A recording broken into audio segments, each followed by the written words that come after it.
Vous avez déjà un premier client.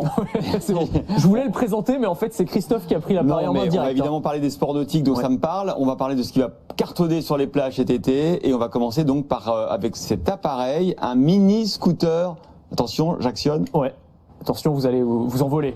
Alors normalement, voilà, je précise que normalement c'est pour utiliser dans l'eau, donc forcément ça fait pas complètement le même effet quand on l'utilise en plateau.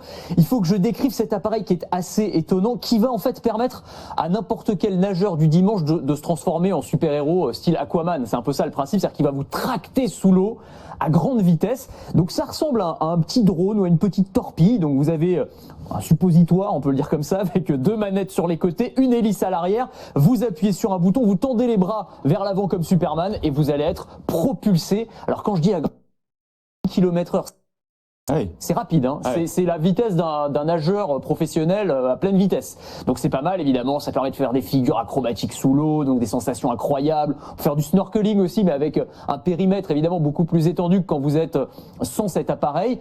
Et donc voilà, ça s'appelle, alors c'est Soublue, qui est une start-up qui a mis ça au point, ça s'appelle le White Shark.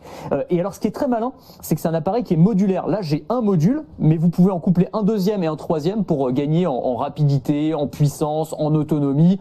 On peut y ajouter évidemment une caméra type GoPro pour filmer ses exploits, les mettre sur les réseaux sociaux. Enfin voilà, c'est le petit, appareil. Et oui, un support. GoPro, il y a une attache GoPro, exactement. Donc très malin. Ça coûte autour de 600 €. Voilà, donc c'est un petit investissement évidemment, mais ça fait partie. Ce que je voulais vous présenter ce matin, c'était toutes ces startups qui essayent de réinventer les sports nautiques, les sports aquatiques. Et c'est vrai qu'il y a beaucoup d'offres en la matière.